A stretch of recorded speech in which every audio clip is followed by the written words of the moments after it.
Neste vídeo falaremos sobre a Bósnia-Herzegovina.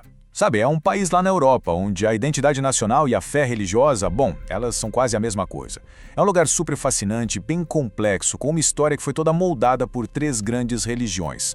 Então vamos lá, vamos mergulhar fundo nisso. A grande questão aqui, o que a gente vai tentar entender é o que acontece com uma sociedade quando ser católico significa que a pessoa é croata, ser ortodoxo significa que é sérvia e ser muçulmano significa que é Bósnia.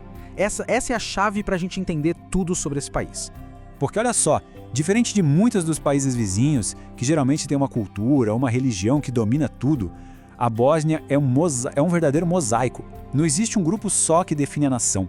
E é justamente isso que faz dela um lugar tão único e, ao mesmo tempo, tão frágil, tão vulnerável a tensões. E aqui a gente chega num ponto fundamental para entender o cenário todo. O país é classificado como, entre aspas, religiosamente misto. Só que essa mistura ela não é lá muito harmoniosa, sabe? As divisões entre os grupos são muito profundas e elas foram, de forma trágica, reforçadas pela Guerra dos anos 90. Isso deixou cicatrizes que definem a sociedade até hoje. Certo. Então, quem são as peças desse quebra-cabeça? A sociedade da Bósnia é tipo um tríptico. Sabe, aquelas obras de arte com 3 painéis? Cada um é diferente, mas todos fazem parte do mesmo quadro. Vamos dar uma olhada em quem são esses grupos. E os números deixam essa divisão bem clara. Olha só, um pouco mais da metade da população, 52%, é muçulmana. Esse é o maior grupo. Aí depois vem os cristãos ortodoxos, com os 35%, e uma minoria importante de católicos, com 8%. Agora, aqui está o ponto mais importante de todos. Dá uma olhada nessa relação.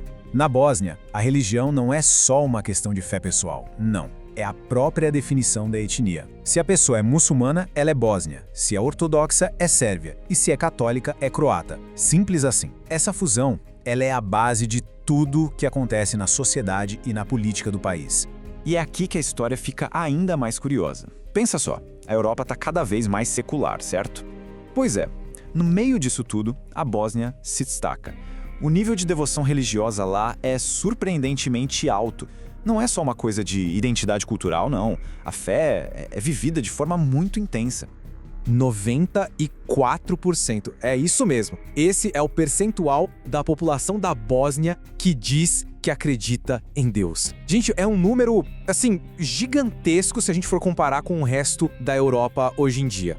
E só para a gente ter uma ideia melhor do que isso significa, essa taxa de 94% é uma das mais altas de todo o leste europeu. A fé, seja ela qual for das três, está mesmo muito enraizada no cotidiano das pessoas. E essa comparação aqui é sensacional para ilustrar isso. Todo mundo sabe que a Polônia é um país super católico, né? Um dos maiores do mundo. Pois então, os católicos da Bósnia são ainda mais praticantes. 54% deles vão à igreja toda semana. Isso é mais que os 45% da Polônia. Isso mostra o quão intensa é a prática religiosa por lá. Aí a gente pensa, bom, se o povo é tão religioso assim, deve ter espaço para novas religiões, novos movimentos, certo? A lógica seria essa, mas não. Acontece que é exatamente o contrário, e o motivo é o mesmo motivo que define o país inteiro. Olha só esse número, é impressionante de tão baixo, só 0,1%. Essa é a fatia da população que se declara cristã evangélica. É a menor porcentagem de toda a região. Mas por que isso acontece? A resposta está num conceito chamado fronteira étnica.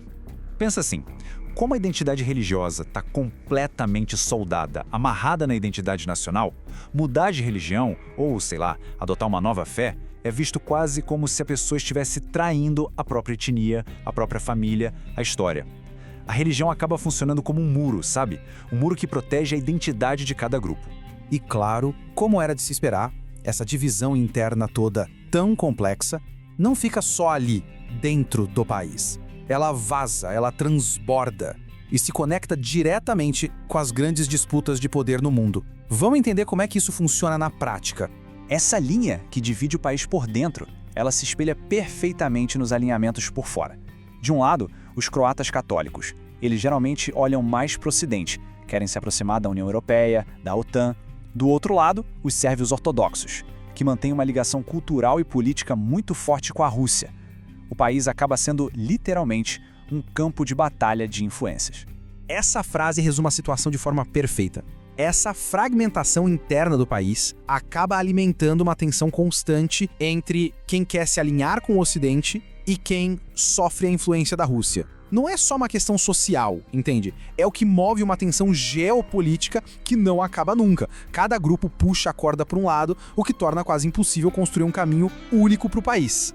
E tudo isso nos joga na grande questão sobre o futuro, né? Será que é possível que essas três identidades tão fortes, tão diferentes, consigam um dia se juntar para construir um futuro único e coeso para a Bósnia-Herzegovina? Ou será que essa divisão está destinada a definir o país para sempre? A resposta, bom, ela ainda está sendo escrita. Se você gostou desse vídeo, se inscreva no canal. Nos vemos no próximo vídeo. Até lá!